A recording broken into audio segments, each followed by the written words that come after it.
সিলেট সুনামগঞ্জ তাহিরপুরে অবস্থিত টাঙ্গুয়ার হাওর। টাঙ্গুয়ার হাওর আমাদের দেশের অন্যতম সুন্দর এবং বৈচিত্র্যময় জলাভূমি। এটি সুনামগঞ্জ জেলার তাহিরপুর ধর্মপাশা উপজেলায় অবস্থিত।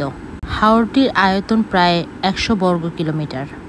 আকাশ ভরা মেঘ, চারদিকে শুধু জল আর জল। এ যেন প্রকৃতির আকাশ, স্বপ্নের এক লীলাভূমি। হাওরের নীল জল, সবুজ পাহাড়, নীল মেঘের খেলা। তাহিরপুরের টাঙ্গুয়ার হাওর যেন বাংলাদেশের বুকে এক টুকরো স্বর্ণ।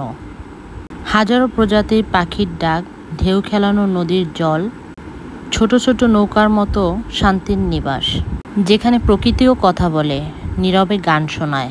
সেই জায়গার নামই টাঙ্গুয়ার হাওর। হ্যালো এভরিওয়ান, আসসালামু আলাইকুম। ১২ই আগস্ট আমরা গিয়েছিলাম সিলেটের টাঙ্গুয়ার হাওরে।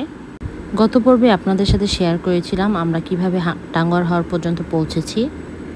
আমরা সারা রাত বাসের জার্নি শেষে সিএনজিতে করে প্রায় ১ ঘন্টার জার্নি করে টাঙ্গুয়ার হাওরের এখানে পৌঁছে গিয়েছি। এখানে আমরা একটা হাউস বোট ভাড়া করেছিলাম। হাউস বোটটির নাম ছিল ফ্যান্টাসি।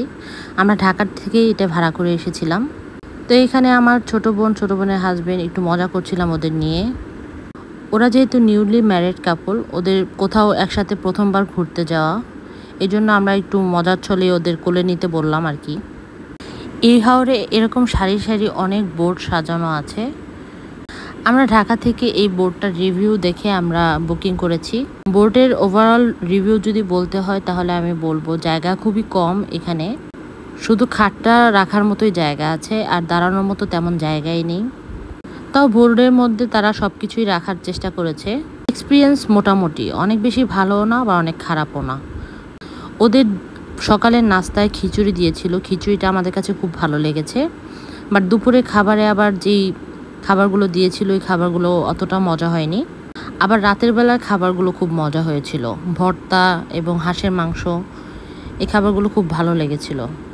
কিছু কিছু আইটেম মনে হয়েছিল যে মাছগুলো ফ্রোজেন করে রেখেছে অনেক দিন যাবৎ সেগুলো। তাই ওভারঅল ভালো খারাপ দুইটাই লেগেছে। সকালের নাস্তায় ছিল ভুনা খিচুড়ি, ডিম সিদ্ধ, বেগুন ভাজা আর চিকেন ভুনা, আর একটি আমের আচার ছিল। আমের আচারটা খুব মজা ছিল। তো সকালের নাস্তা আমাদের ওভারঅল সব কিছুই ভালো লেগেছে। ওরা ওয়েলকাম ড্রিঙ্কস হিসেবে আমাদের কয়েকটা ফলের রস দিয়েছে প্রথমে, সেইটাও মোটামুটি ভালোই ছিল। এরপরে আমরা জার্নি যেহেতু অনেকক্ষণ করেছি, আমরাও টায়ার্ড ছিলাম, সকালের নাস্তাটা সেরে ফেলছি। সকালের নাস্তা করতে করতে আমাদের শিপটা ছেড়ে দিল।